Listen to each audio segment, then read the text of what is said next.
안녕하세요. 이 이야기는 제 채널 그럴 리가 없어의 새로운 창작 스토리입니다. 안녕하세요. 면접 보러 왔습니다. 문을 살짝 열며 혜수는 조심스럽게 인사했다. 들어오시죠. 인사과장 강 팀장의 짜증 섞인 목소리가 들려왔다. 온몸을 치장한 그녀는 혜수를 위아래로 훑어보며 콧대를 높이고는 의자 하나를 턱하니 가리켰다. 혜수는 그 자리에 앉는 순간부터 불편함을 느꼈다.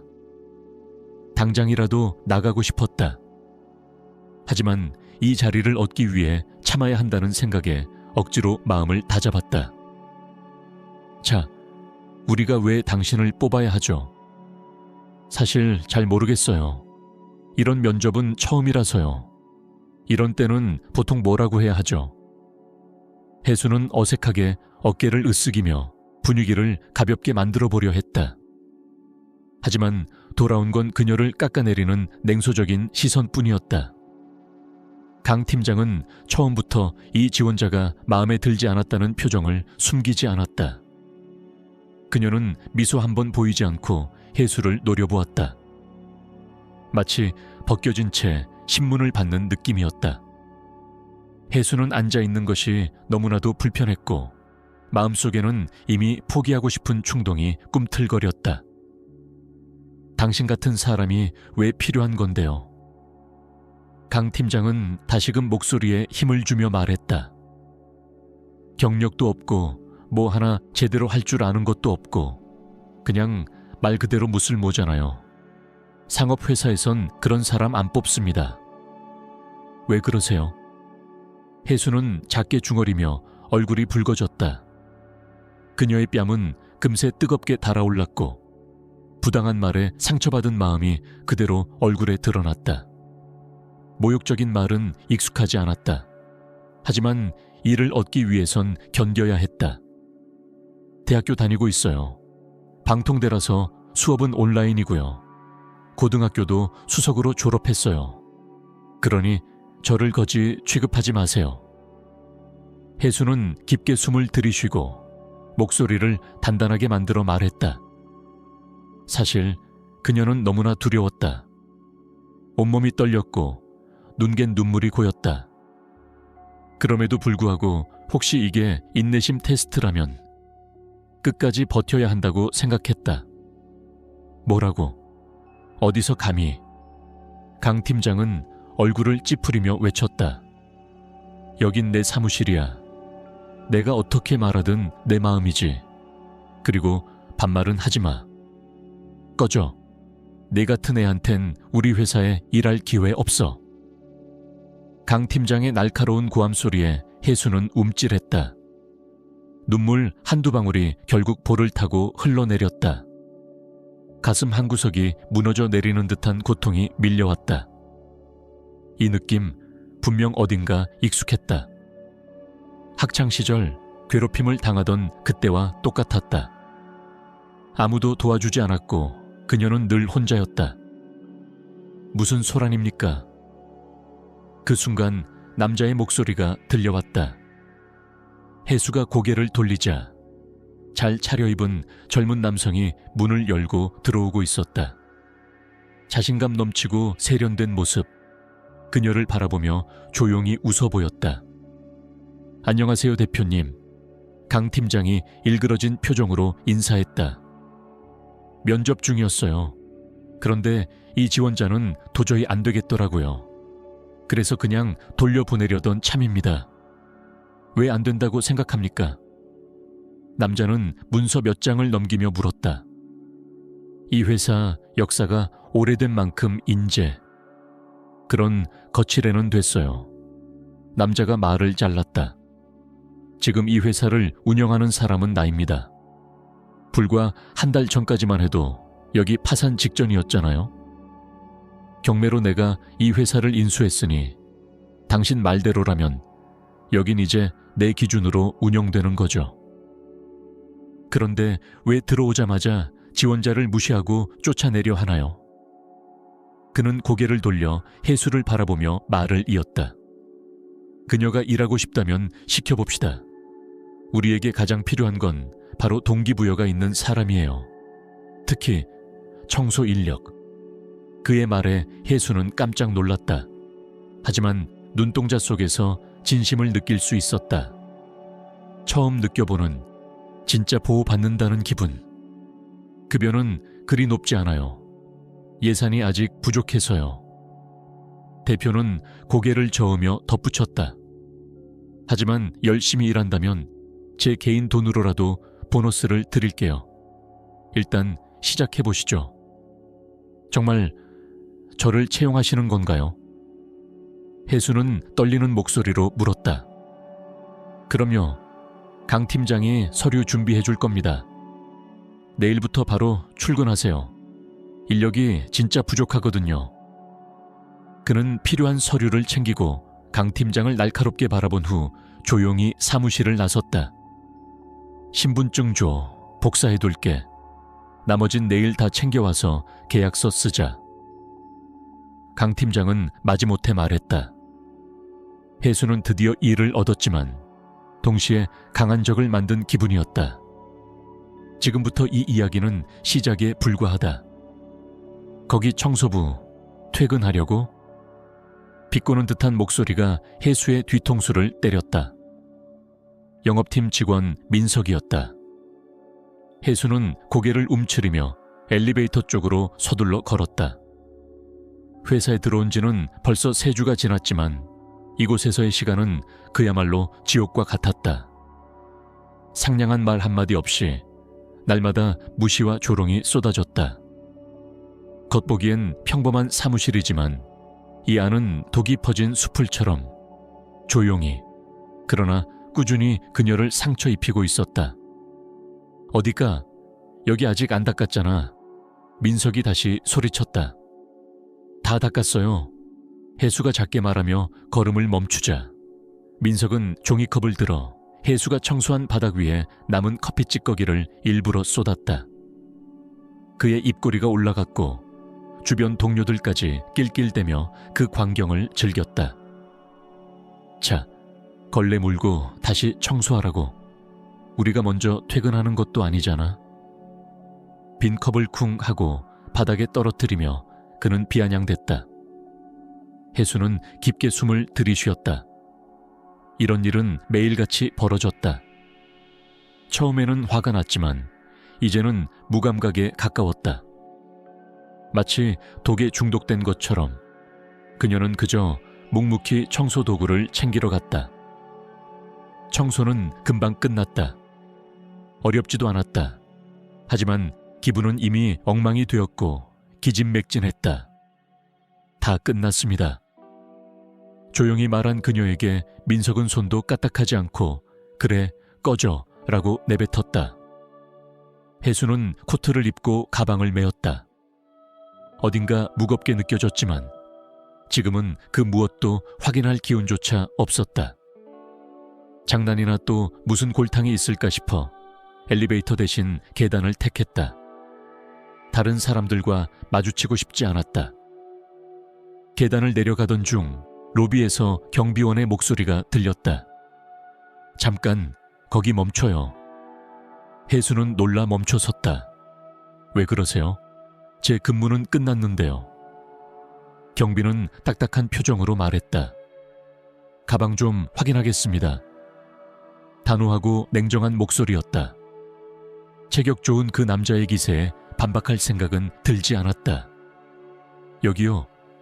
혜수가 조심스레 가방을 내밀자 그는 안을 뒤져 문서가 들어있는 파일 하나를 꺼냈다. 이건 뭐죠? 저도 잘 모르겠어요. 자기 가방에 뭐 들었는지도 모른다고요? 경비의 의심스러운 눈초리에 혜수는 얼어붙었다. 갑작스러운 공포가 온몸을 뒤덮었다. 이건 잘못됐다는 본능적인 감각.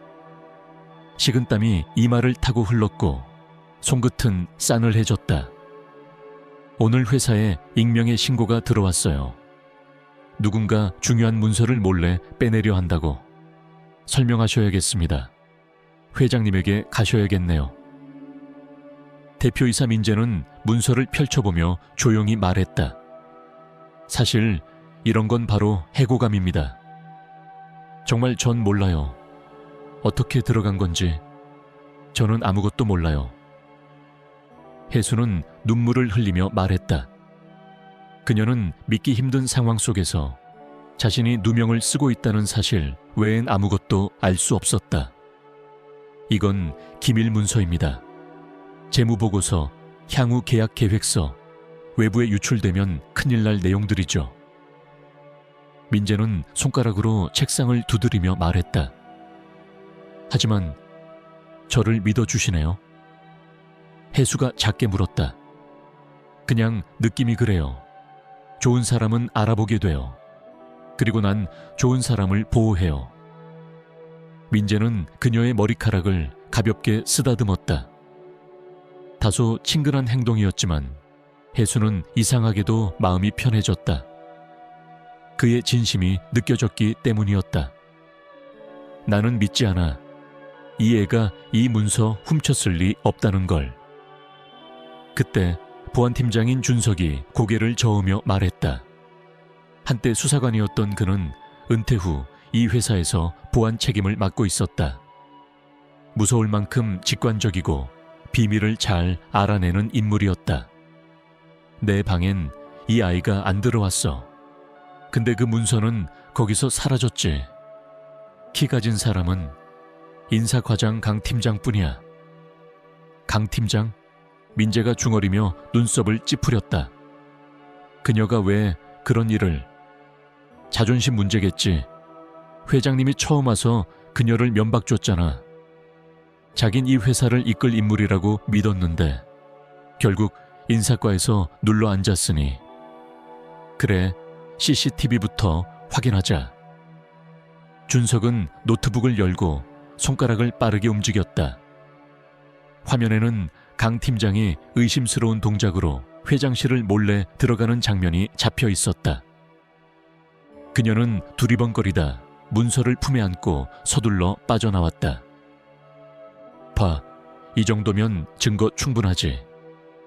준석이 웃으며 말했다. 민재는 심각한 얼굴로 말했다. 이젠 모두를 불러야겠군. 본보기로 한번 보여줘야겠어. 잠시 후 전 직원이 모인 회의실에서 민재는 단호하게 말했다. 당신은 중요한 문서를 훔쳤고 그 죄를 무고한 직원에게 뒤집어 씌우려 했습니다. 모두의 시선이 혜수에게 향했고 일부는 비난의 눈초리를 보내기도 했다. 전 이 회사에서 10년 일했습니다. 강 팀장이 외쳤다. 좋아요. 그 경력으로 새 직장은 금방 구하겠네요. 민재는 냉정하게 답했다. 강 팀장은 분노에 휩싸인 채 뒤돌아 나갔다. 그녀를 따르던 일부 직원들도 자리를 떴다. 혜수는 이 회사를 지탱하는 유일한 사람이 된 듯한 느낌을 받았다. 도와주셔서 감사합니다. 그녀는 작게 말했다. 천만에요. 하지만 조심해야 해요. 당신을 탐탁지 않게 보는 사람들이 아직 많으니까요. 민재는 진지한 얼굴로 말했다. 혜수는 고개를 끄덕였다. 그녀는 이 회사에 전쟁이 있다는 것을 이제야 깨달았다. 조용히, 하지만 치열하게.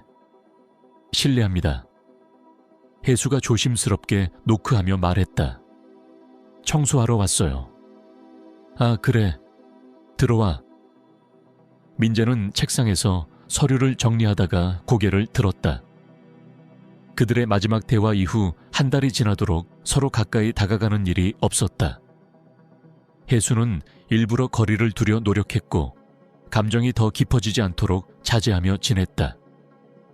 그러나 민재를 마주할 때마다 그녀의 마음은 흔들렸다. 매일같이 싸우듯 다짐했지만 어쩔 수 없는 끌림은 점점 더 커져만 갔다.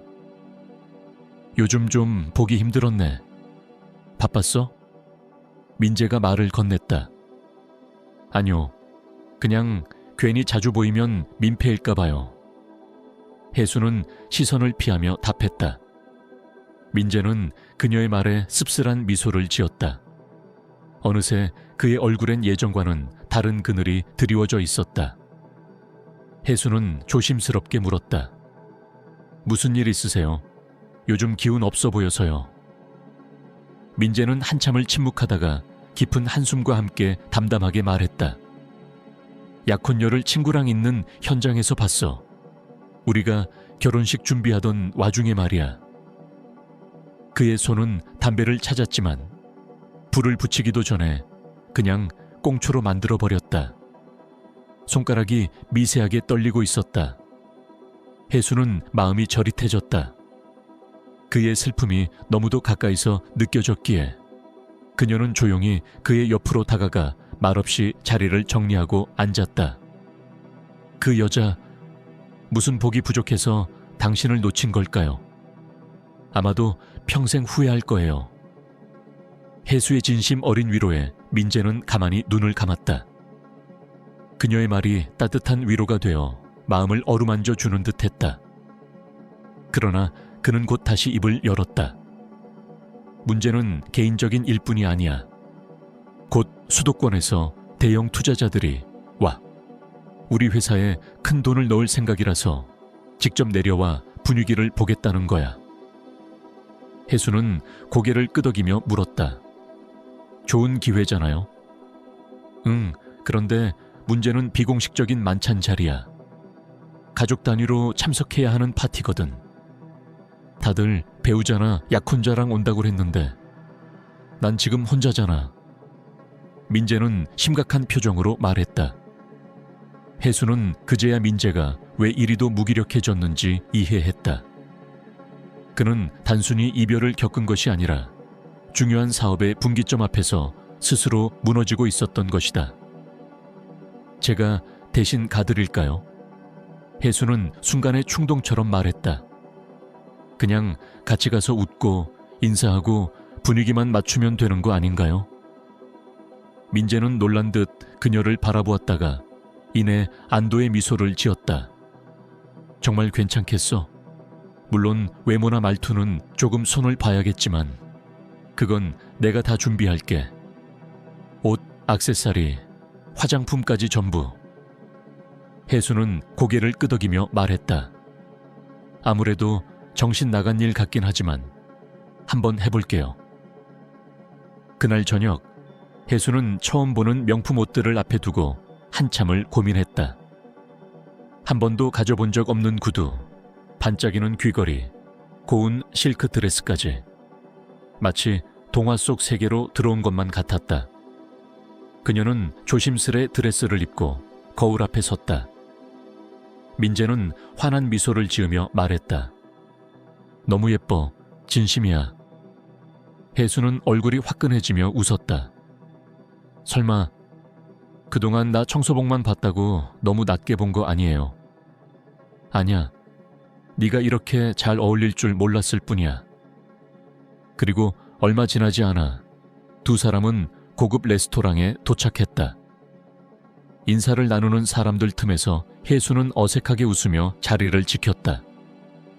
그녀는 최대한 눈에 띄지 않으려 했지만 낯선 환경은 그녀의 신경을 날카롭게 만들었다. 각국에서 온 투자자들은 이미 자리에 앉아 와인을 마시며 담소를 나누고 있었다. 대부분 남자들이었고 옆에는 번쩍이는 드레스를 입은 여자들이 앉아 있었다. 그러나 그들은 하나같이 표정이 없었다. 오로지 장식품처럼 존재하고 있을 뿐이었다.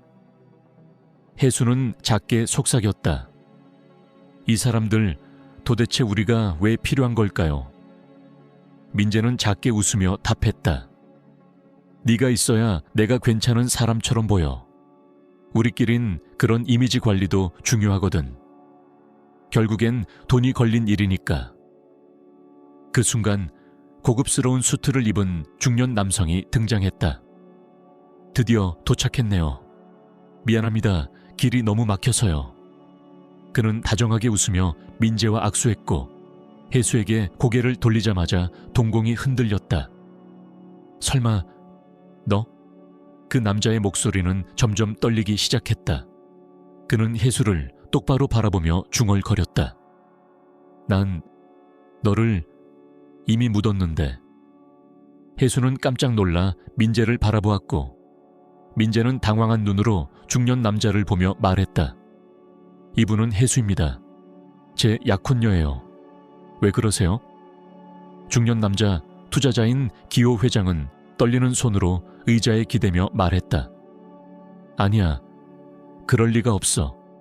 이 아이는 내 딸이야. 분명히 교통사고로 잃었는데 똑같아. 모습이, 말투가, 심지어 저 자그마한 점까지. 기호 회장은 깊은 혼란에 빠진 눈빛으로 혜수를 바라보았다. 마치 유령이라도 본 것처럼 그는 몇 번이나 그녀를 훑어보고는 자리에서 비틀거리듯 앉았다. 민재는 곧 분위기를 추스르려 조심스럽게 말을 건넸다. 기호 회장님, 혜수는 제 약혼녀입니다. 이 도시에서 태어나 자랐고요. 분명히 기분 탓일 거예요. 단순한 닮은 사람일 뿐이죠. 그럼에도 불구하고 기호 회장은 믿을 수 없다는 듯 고개를 저었다. 이건 우연이 아닙니다. 이 아이는 안젤라와 너무도 똑같습니다. 목소리도 눈빛도 표정도. 그의 말은 감정에 묻혀 흐릿하게 번졌다. 그날 밤 내내 그는 파티의 본래 목적을 잊은 듯 혜수 곁을 맴돌았다. 다른 투자자들은 이미 논의할 주요 안건을 정리하고 각자 서류를 검토하고 있었지만 기호 회장의 관심은 오직 한 곳 혜수에게만 집중되어 있었다. 그녀는 이 시선이 너무도 부담스러웠고 급기야 민재에게 조용히 물었다. 저 여기 계속 있어야 하나요? 불편한 시선이 너무 강해서요. 그러나 기호 회장은 손사래를 치며 말했다. 아니야, 가지 마요. 제발 조금만 더 있어줘요. 이건 운명일지도 몰라요. 그는 가죽 지갑에서 사진 한 장을 꺼내 보였다. 거기엔 혜수와 똑 닮은 소녀가 환하게 웃고 있었다. 이게 내 딸 안젤라예요. 교통사고로 반년 전에 세상을 떠났죠. 그런데 당신은 똑같아요. 정말 똑같아. 혜수는 말없이 사진을 들여다보았다. 심장이 빠르게 뛰었다. 그 모습은 정말 자신의 어린 시절을 보는 듯했고 혼란스러움에 머릿속이 새하얘졌다. 이건 너무 기묘해요. 혜수가 조용히 속삭이듯 말했다. 그녀는 이제까지 자신이 누구인지 한 번도 의심한 적이 없었다. 하지만 그 순간 자신의 과거가 흔들리는 소리를 들은 듯한 기분이었다. 혹시 무릎 아래에 점 있죠? 오른쪽 무릎. 그리고 딸기 알레르기? 기호 회장의 말은 숨이 막힐 정도로 정확했다. 혜수는 너무 놀란 나머지 아무 말도 할 수 없었다. 이 모든 정보가 우연히 맞아떨어지기엔 너무 정교했다. 그럴 리가 없어. 우연일 리가 없어. 기호 회장은 거의 울먹이듯 말했다. 우린 DNA 검사를 해야 해요. 정확한 결과를 봐야 알겠어요. 혜수는 당황한 채 고개를 저으며 대답했다. 그런 건 비싸잖아요. 게다가 저는 그냥 청소하는 직원이에요. 전 그런 사람 아니에요. 기호 회장은 자리에서 벌떡 일어나며 외쳤다. 제가 다 부담하겠습니다. 아무 조건 없이. 아니, 오히려 제가 미안하네요. 이게 실례가 아니길 바라요. 하지만 그냥 넘어갈 수 없어요. 며칠 후 혜수는 민재와 함께 병원에서 기호 회장을 마주했다. 모두가 긴장 속에서 DNA 검사 결과를 기다리고 있었다. 이제 확인하죠. 기호 회장이 조심스럽게 봉투를 뜯었다. 그의 손끝은 떨리고 있었고 표정은 불안 그 자체였다. 결과지를 펼친 순간 정적이 흘렀다. 일치하지 않습니다. 그는 작게 중얼거렸다. 모든 이들의 표정이 일순간에 굳어졌다. 그럴 리가 없는데, 제가 분명히 확인했는데, 너무도 닮았는데. 그는 당황한 듯 또 다른 봉투를 꺼냈다. 사실 하나 더 준비했습니다. 첫 결과가 믿기지 않아서요. 그래도 똑같이 그는 두 번째 결과지를 확인하고는 말없이 고개를 떨궜다. 부정입니다. 일치하지 않아요. 당신은 제 친딸이 아니에요. 그 순간 혜수는 숨이 턱 막히는 기분이었다. 어쩐지 믿고 싶었던 진실이 무너져 내렸고 막연히 품었던 기대가 허공으로 흩어졌다. 머릿속에서 복잡한 감정이 엉켜 올라왔다. 혼란, 서운함, 그리고 깊은 상실감. 기호 회장도 상심한 기색이 역력했다. 어쩔 수 없네요. 이제 남은 건 하나뿐입니다. 당신 어머니께 직접 여쭤보는 것. 그건 안 돼요. 혜수는 단호하게 말했다. 엄마는 지금 아파요. 큰 병을 앓고 있어서 이런 이야기로 충격받게 하고 싶지 않아요. 그녀의 목소리는 흔들렸고 눈동자엔 두려움이 비쳤다. 기호 회장은 조용히 고개를 끄덕이며 말했다. 그럼 당신이 직접 이야기해보세요. 혹시나 도움이 될 수 있으니. 그날 밤 혜수는 떨리는 발걸음으로 집에 들어섰다. 엄마는 소파에 앉아 웃으며 그녀를 맞았다. 우리 딸 오늘은 일찍 왔네. 피곤하진 않았어? 그녀의 다정한 말투에 혜수는 눈물이 날 것 같았다. 엄마의 얼굴을 보는 것만으로도 마음 깊은 곳이 흔들렸다. 엄마, 사실은 좀 복잡한 일이 생겼어. 그냥 회사 쪽에서 우리 가족 관계를 잠깐 확인하라고 해서. 그녀는 최대한 조심스럽게 말을 꺼냈다. 엄마는 잠시 침묵하더니 무거운 표정으로 고개를 끄덕였다. 알았어. 이제는 말해야 할 때가 된 것 같구나.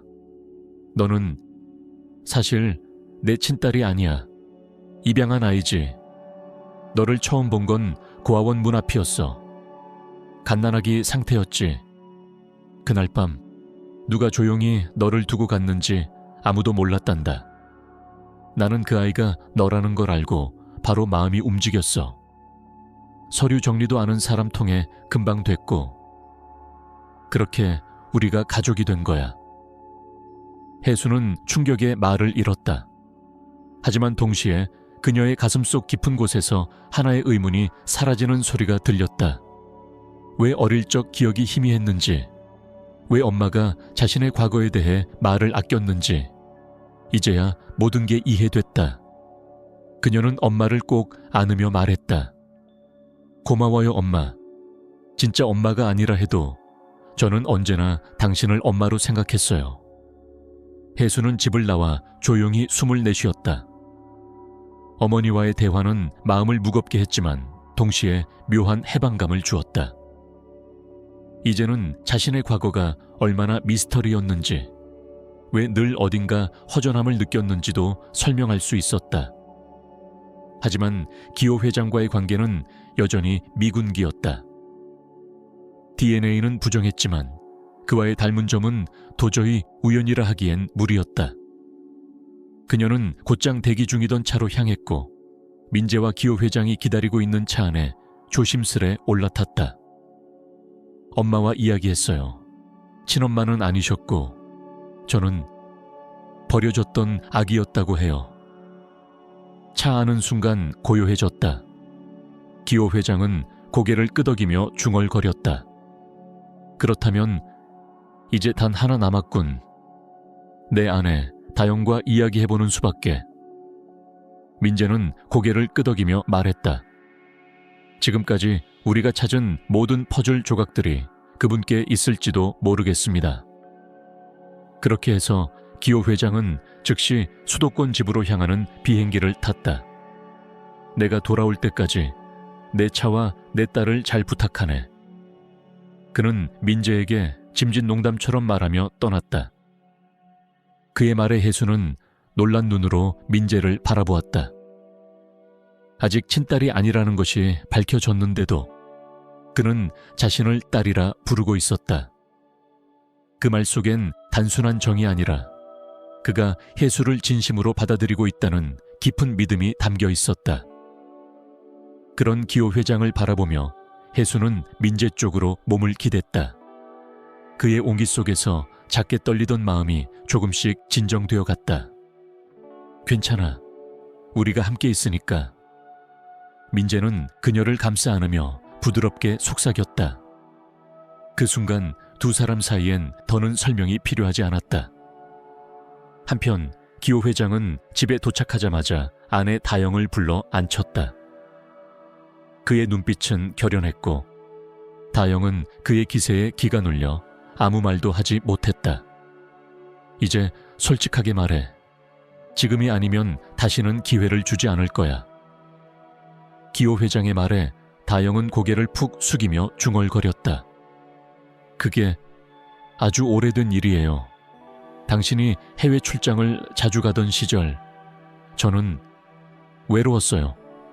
그래서 옛 약혼자와 잠시 다시 만났었어요. 그때 임신한 거였죠. 기호 회장은 분노로 몸을 떨었지만 동시에 더 깊은 슬픔에 휩싸였다. 난 모든 걸 너를 위해 했다고 생각했는데 넌 날 이렇게 속였구나. 그 애는 그럼 안젤라도 내 딸이 아니란 말이야? 다영은 고개를 흔들며 울먹였다. 아니에요. 안젤라는 당신이 사랑으로 키운 딸이에요. 피 한 방울 섞이지 않았어도 진짜 딸이었어요. 그 애는 당신만을 따랐고 당신을 누구보다 사랑했어요. 기호 회장은 고개를 떨군 채 오랜 시간 침묵하다가 천천히 입을 열었다. 그럼 나머지 한 아이는? 다영은 한참을 망설이다가 입을 열었다.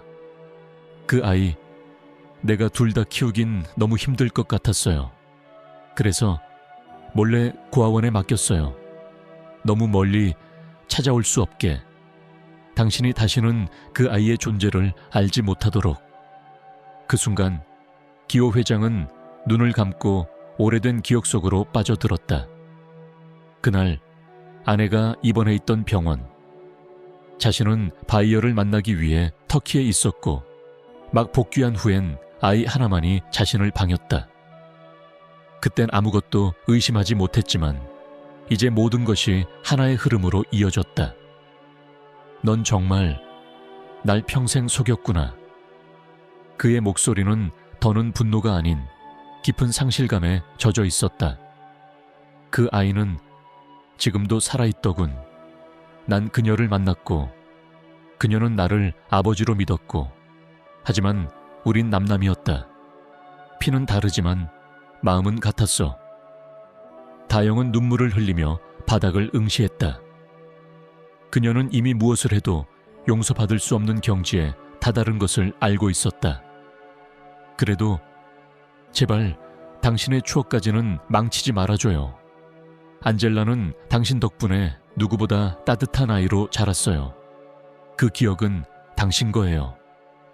내 잘못이 그 빛까지 가릴 수는 없어요. 기호 회장은 천천히 고개를 끄덕였다. 그녀의 말이 맞았다. 설령 피가 닿지 않았더라도 자신이 사랑했던 아이, 자신을 따랐던 딸 안젤라는 결코 가짜가 아니었다. 진짜로 함께한 시간, 웃음, 사랑, 그것만은 진실이었다. 그는 천천히 자리에서 일어나며 말했다. 난 다시 내려간다. 혜수와 더 이야기해봐야겠어. 시간이 걸려도 진실을 찾아야 하니까. 그는 가방도 들지 않고 문을 열고 나갔다. 그 시각 민재와 혜수는 회사 사무실에서 함께 서류를 정리하고 있었다. 회계 보고서와 자료 분석을 함께하며 어느새 둘은 자연스럽게 한 팀이 되어가고 있었다. 정말 신기해요. 처음엔 그냥 대표님이었는데 이제는. 혜수가 조심스레 말했다. 민재는 미소 지으며 그녀의 손을 잡았다. 이젠 그냥 민재 오빠라고 불러도 돼. 그녀는 웃으며 고개를 끄덕였다. 하지만 동시에 마음 한편엔 묘한 불안이 있었다. 민재의 마음은 알겠지만 자신은 여전히 버려졌던 아이였고 어쩌면 아무도 찾지 않으려 했던 존재라는 생각이 그녀를 붙잡고 있었다. 그때 기호 회장이 돌아와 두 사람을 불렀다. 그의 눈빛엔 새로운 결심이 담겨 있었다. 기호 회장은 사무실 문을 열고 조용히 들어섰다. 그의 표정에는 다소 지친 기색이 있었지만 눈빛은 단단했다. 혜수와 민재는 동시에 자리에서 일어나 그를 맞이했다. 잘 다녀오셨어요? 민재가 조심스레 물었고 기호 회장은 작게 고개를 끄덕였다. 그래. 그리고 모든 걸 들었어. 그의 목소리는 낮았지만 단호했다. 그 아이는 내 아이가 맞았어. 그 사람, 다영이, 그녀는 두 아이를 낳았고 하나를 고아원에 버렸어. 바로 너, 혜수. 그 말에 혜수는 숨을 삼켰다. 예상하고 있었지만 직접 듣는 것은 전혀 다른 감정이었다. 눈앞이 아찔해졌고 마음속엔 설명할 수 없는 복잡한 감정이 휘몰아쳤다. 기쁨인지 혼란인지 아니면 억울함인지조차 알 수 없었다. 그녀는 말없이 고개를 숙였고 기호 회장은 그녀 앞으로 다가와 천천히 두 손을 내밀었다. 이제는 내가 너를 다시는 놓치지 않을 거야. 안젤라를 지키지 못한 죄책감, 너로 인해 조금이나마 덜 수 있을 것 같아. 허락해준다면 정말로 아버지가 되어주고 싶다. 그 순간 혜수는 눈물을 참을 수 없었다. 그녀는 천천히 고개를 들고 기호 회장의 따뜻한 눈빛을 마주보았다. 비록 DNA가 증명해주지 않아도 지금 이 순간만큼은 혈연보다 더 진한 무언가가 존재한다는 걸 믿을 수 있었다. 저도 그래요. 저도 믿고 싶어요. 진짜 가족이 될 수 있다는 걸. 그녀는 그의 손을 잡으며 속삭였고 기호 회장은 미소 지으며 그녀의 손을 꼭 쥐었다. 그로부터 며칠 후 회사 내부에서는 작은 소란이 있었다. 혜수가 무심코 정리하던 서류 속에서 이상한 점을 발견했기 때문이었다. 몇몇 부서의 보고서에서 반복되는 수치 오류와 인위적인 조작 흔적이 포착된 것이었다. 그녀는 민재에게 조용히 자료를 들고 찾아갔고 민재는 놀라운 표정으로 문서를 확인했다. 이건 고의적이야. 분명히 누군가 회사 재정을 악용하고 있어. 혜수는 조용히 고개를 끄덕였다. 제가 청소하면서 들은 이야기들을 모아봤어요. 몇몇 직원들이 일부러 결제를 늦추고 숫자를 조작하는 것 같더라고요. 민재는 한참을 고민하다가 고개를 끄덕이며 말했다. 좋아. 외부 감사팀을 불러서 정식 조사하자. 정리해야 할 것들이 많아. 그렇게 시작된 감사를 통해 회사는 내부의 부패를 낱낱이 드러냈고 다수의 중간 관리자들이 비리로 인해 해고되었다. 그로 인해 생긴 공백을 채우기 위해 민재는 과감한 결정을 내렸다. 혜수, 우리 회사에 제대로 된 자리를 하나 맡아줄래? 그녀는 깜짝 놀랐다. 저요? 저 청소부였는데요. 민재는 웃으며 고개를 저었다. 이제는 아니야. 넌 우리 회사의 눈이었고 귀였고 무엇보다도 진실을 밝혀준 사람이지. 그 능력 그냥 흘려보내기엔 아까워. 기호 회장도 기꺼이 동의했다. 내가 자금 지원은 충분히 해놨어. 그러니 민재가 말한 대로 해.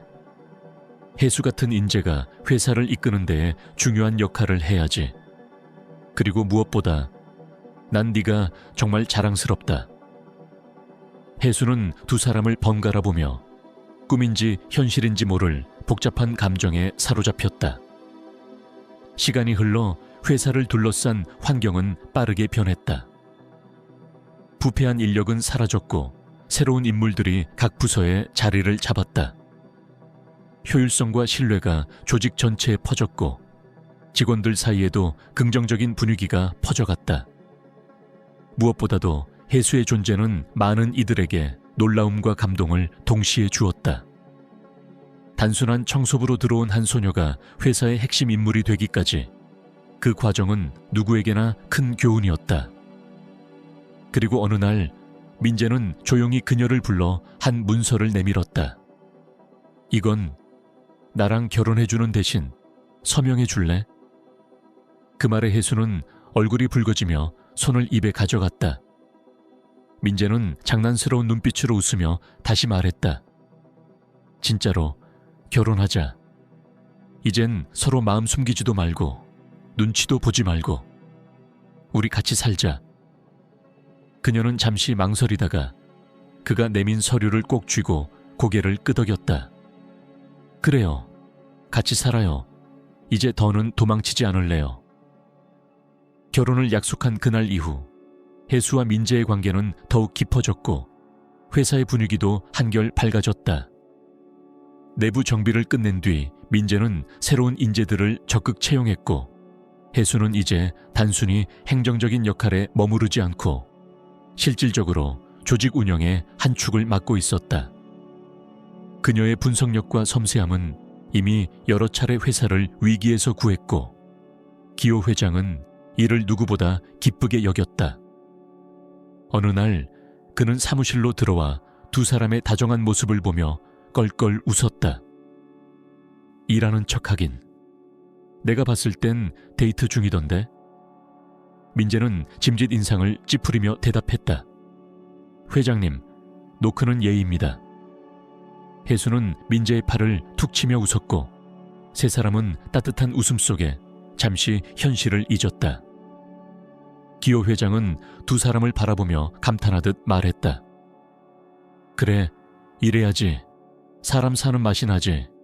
그리고 혜수야, 내 어머니 말인데 아직도 치료 중이지? 혜수는 고개를 끄덕이며 대답했다. 이제 많이 좋아지셨어요. 민재가 좋은 요양원도 알아봐주고 요즘엔 산책도 조금씩 하세요. 수술도 잘 됐고요. 기호 회장은 안도하며 말했다. 그럼 됐어.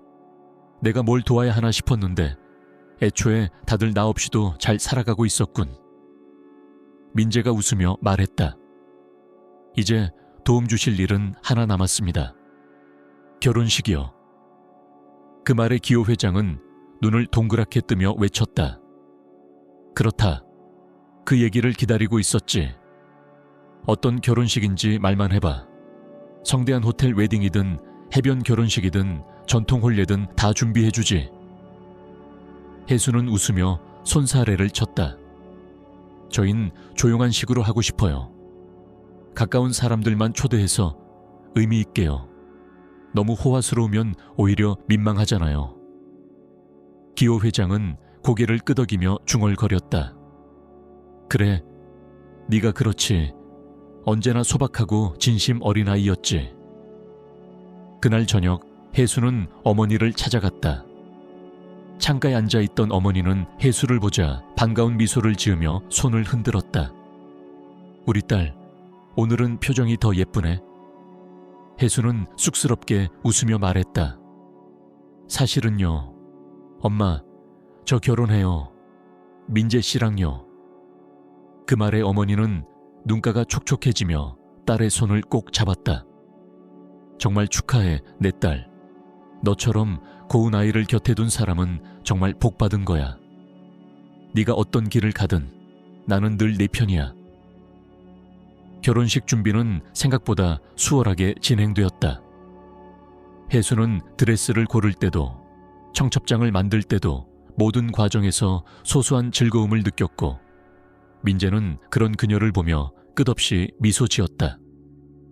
기호 회장은 자신의 모든 인맥과 자원을 동원해 작지만 완벽한 예식을 준비해 주었고 그날 예식장에는 따뜻한 햇살과 함께 사랑이 가득했다. 식이 끝난 뒤 민재는 조용히 혜수의 귀에 속삭였다. 지금 이 순간 세상에서 가장 행복한 사람은 나야. 혜수는 눈을 감고 그의 품에 안겼다. 아니에요. 우리 둘 다예요. 그리고 그들의 입술이 맞닿은 순간 그 모든 시련과 눈물이 다 의미 있었음을 실감할 수 있었다. 과거의 고통은 이제 추억으로, 불확실했던 미래는 희망으로 바뀌었고 그들은 서로의 존재로 세상에 단단히 뿌리내리고 있었다. 결혼식이 끝난 후 혜수와 민재는 조용한 신혼여행을 떠나지 않았다. 그들에겐 휴식보다 먼저 해야 할 일이 있었기 때문이었다. 바로 회사를 더욱 안정적으로 성장시키고 동시에 혜수가 정식으로 조직 내에서 자신의 역할을 자리매김하는 일이었다. 결혼 전까지만 해도 스스로를 잠깐의 조력자라 여겼던 혜수는 이제 진정한 공동 운영자로서의 책임감을 느끼고 있었다. 아침 일찍부터 회의 자료를 준비하고 밤늦게까지 민재와 함께 매출 보고서를 검토하며 전략을 짜는 일이 일상이 되었지만 그녀는 피곤한 기색 하나 없이 진심으로 그 일을 즐기고 있었다. 어느 날 민재는 커피 한 잔을 들고 혜수의 책상 앞에 조용히 앉았다. 요즘 나보다 더 바쁜 사람은 당신이야. 그는 웃으며 말했다. 혜수는 펜을 내려놓고 그를 바라보았다. 지금 이 시기가 중요하니까요. 우리가 함께 만들어가는 회사잖아요. 민재는 그런 그녀를 바라보며 다시금 놀랐다. 처음 만났을 때 면접실 문을 조심스레 열고 들어오던 소녀는 이제 누가 보아도 당당하고 지혜로운 파트너였다. 가끔은 내가 당신에게 배우고 있다는 생각이 들어.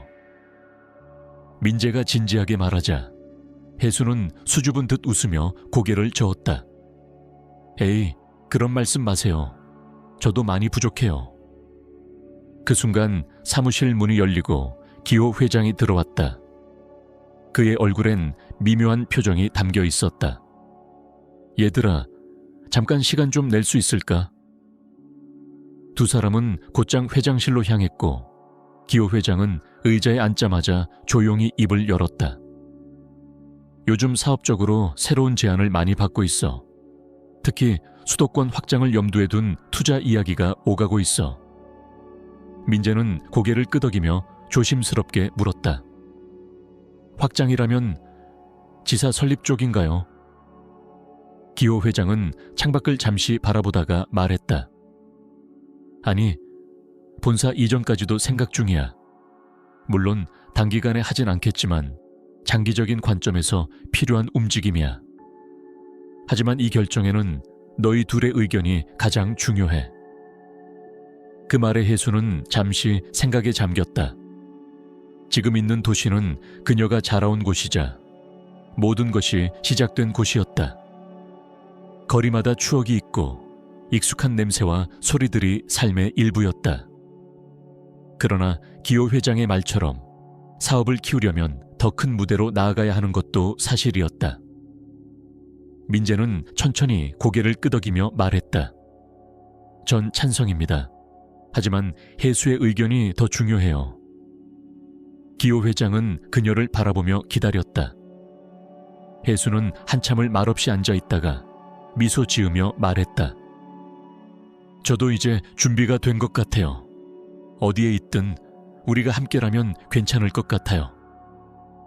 그날 이후 회사는 수도권 확장 계획을 본격적으로 준비하기 시작했고 혜수는 본격적인 사업 계획서와 인사 배치도를 밤낮 없이 검토했다. 새롭게 설계되는 본사의 인테리어, 업무 구조, 전산 시스템까지 그녀는 작은 디테일까지도 놓치지 않았다.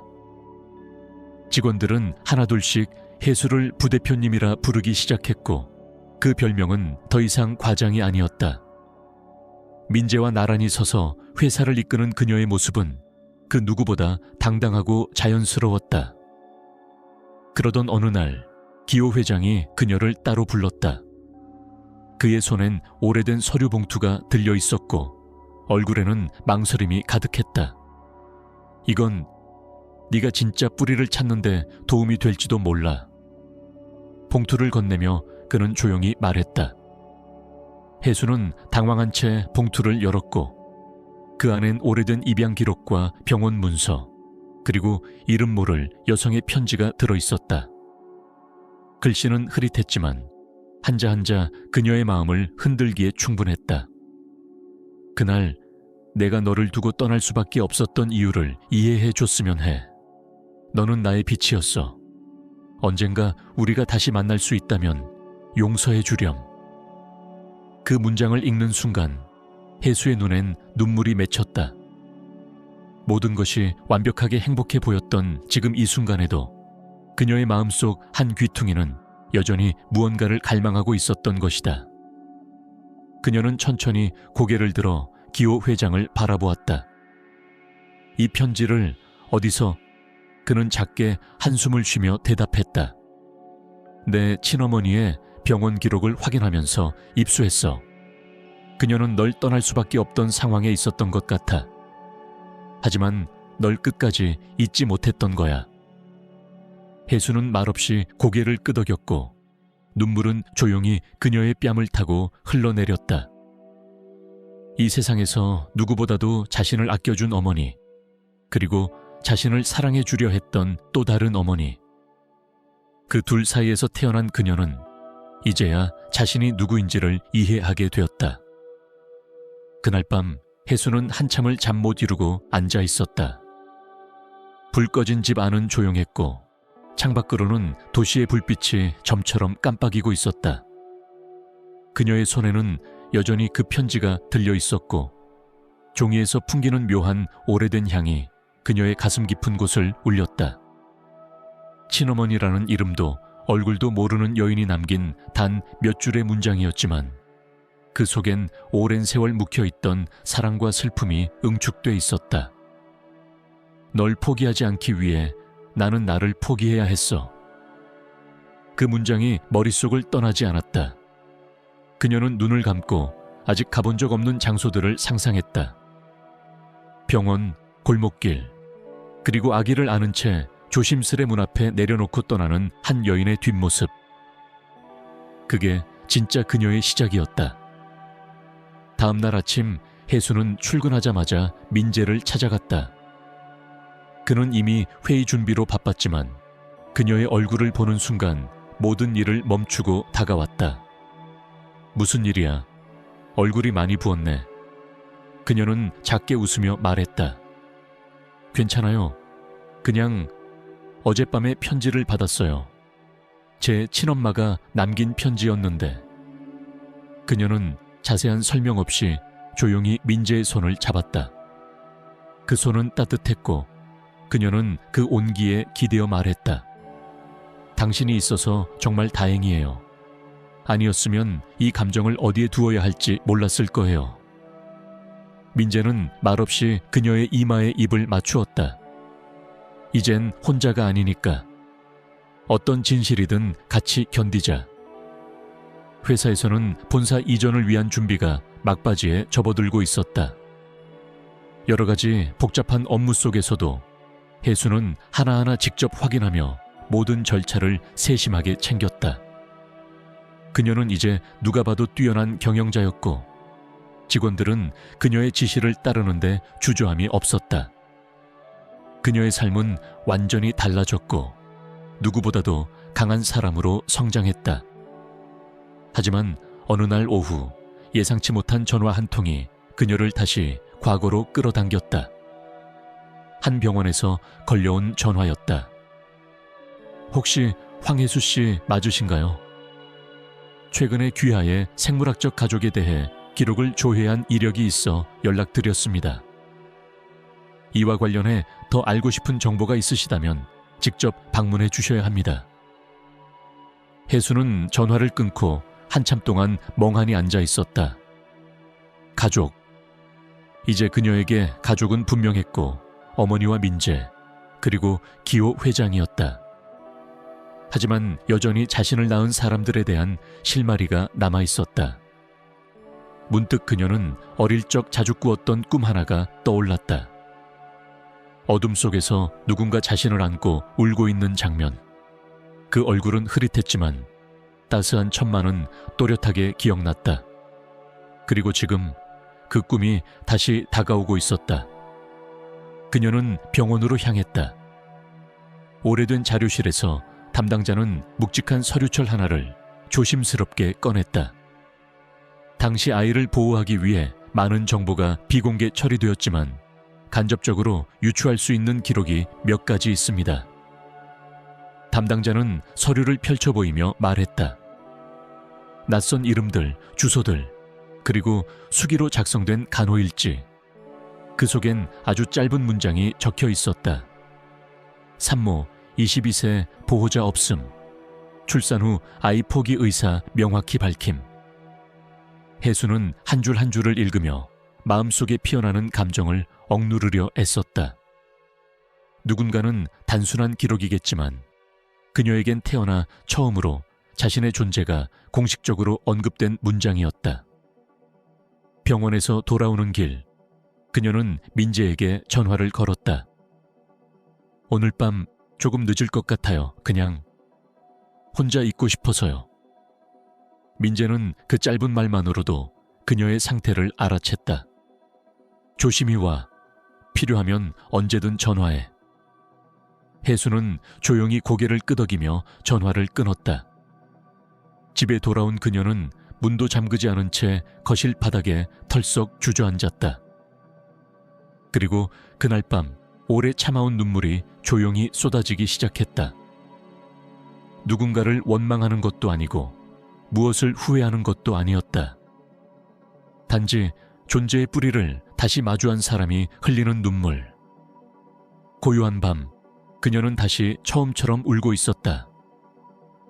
다음 날 아침, 혜수는 거울 앞에서 오랫동안 자신의 얼굴을 들여다보았다.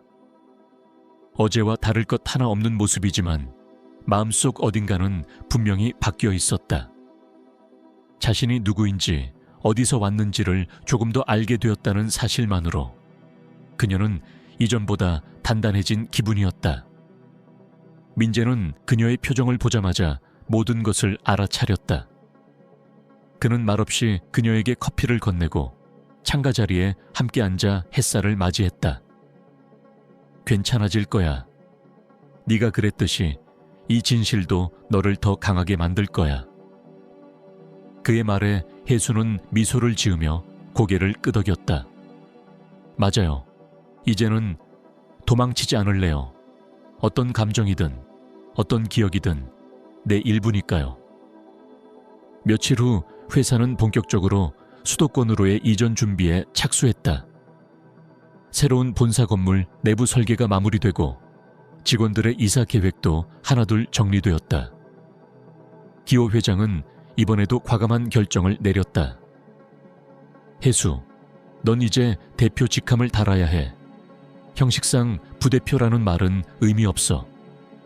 실질적으로 회사를 함께 이끌어가는 사람은 바로 너니까. 혜수는 당황스러웠다. 너무 큰 칭호 같았고 아직은 어딘가 부족한 자신이 과연 그 자리에 걸맞은 게 대한 두려움도 있었다. 하지만 그녀는 민재와 함께한 지난 시간들을 떠올리며 고개를 들었다. 알겠습니다. 책임을 다하겠습니다. 그녀가 대표가 되었다는 소식은 회사 내부뿐만 아니라 외부에도 퍼져갔고 처음엔 청소부 출신 대표라는 수식어가 따라붙었다. 어떤 이들은 흥미롭다는 듯 또 어떤 이들은 의심 섞인 시선을 보냈지만 그녀는 조용히 묵묵히 자신의 일을 해냈다. 실적은 오히려 상승했고 조직 내 분위기는 더욱 건강해졌다. 누구보다 열심히, 누구보다 진심으로 회사를 바라보는 리더. 그것이 바로 혜수였다. 어느 날 그녀는 회의 도중 조용히 사무실 밖으로 나와 화단에 앉았다. 신입사원 하나가 멀리서 그녀를 바라보다가 주저주저 다가왔다. 대표님, 실례지만 잠깐 말씀 좀 나눌 수 있을까요? 혜수는 미소를 지으며 고개를 끄덕였다. 물론이죠. 신입사원은 머뭇거리며 말했다. 사실 저도 예전에 좀 힘들었거든요. 삶이 너무 벅차서 그만두려고까지 했어요. 그런데 대표님 이야기 듣고 용기 얻었어요. 포기하지 않고 일해보겠다고 다짐했어요. 혜수는 조용히 그의 말을 듣고 따뜻하게 웃으며 말했다. 그 마음 절대 잊지 마세요. 우리가 이 일을 하는 이유는 숫자나 실적 때문이 아니에요. 사람 때문이에요. 나 자신, 그리고 함께 일하는 사람들. 그녀의 말은 단순한 격려가 아니었다. 삶과 일, 모두를 껴안고 살아온 사람이 할 수 있는 진짜 이야기였다. 신입사원은 깊게 고개를 숙이며 자리로 돌아갔고 혜수는 다시 자리로 향했다. 민재는 그녀를 보며 장난스럽게 말했다. 또 누군가 구제하고 왔어? 그녀는 웃으며 대답했다. 아니요, 나도 구원받고 온 거예요. 그들의 웃음은 오랜만에 정말 가볍고 순수했다. 서로의 눈을 바라보는 것만으로 충분한 위로가 되었고 이제는 말하지 않아도 서로의 마음을 읽을 수 있는 사이가 되어 있었다. 그날 밤 기호 회장이 조용히 그녀를 불렀다. 혜수야, 이젠 나도 조금은 쉬고 싶구나. 회사도 자리 잡았고 너희 둘이라면 이 회사를 훨씬 더 멀리 끌고 갈 수 있을 거야. 나 여행 좀 다녀오려 한다. 혜수는 눈을 동그랗게 뜨며 물었다. 혼자요? 그는 장난스럽게 눈을 깜빡이며 말했다. 나 혼자도 괜찮지만 사실 요즘 조금씩 다시 연락하고 있는 사람이 있어. 혜수는 입을 가리고 웃었다. 정말요? 회장님도 드디어 연애하세요? 기호 회장은 어깨를 으쓱이며 말했다. 인생은 한 번뿐이잖니. 나도 조금은 내 시간을 살아보고 싶어. 그녀는 고개를 끄덕이며 따뜻하게 말했다. 그동안 고생 많으셨어요. 마음껏 다녀오세요. 이젠 저희가 지킬게요. 몇 주 후 본사는 마침내 새로운 장소로 완전히 이전되었고 민재와 혜수는 함께 넓은 유리창이 있는 새 사무실에서 새로운 하루를 맞이했다. 바깥으로 보이는 도시는 이전과는 전혀 다른 스케일이었지만 두 사람의 마음은 그 어느 때보다도 차분하고 단단했다. 책상 위에는 앞으로 처리해야 할 업무가 산더미처럼 쌓여 있었지만 둘은 초조하지 않았다. 처음 시작했을 때의 막막함은 이제 더 이상 없었고 서로에 대한 믿음과 축적된 시간들이 든든한 기반이 되어주고 있었다. 민재는 노트북을 닫고 창밖을 바라보다가 말했다. 참 신기하지 않아? 반년 전만 해도 이 회사가 빚더미에 앉아 있었는데 지금은. 혜수는 조용히 웃으며 대답했다.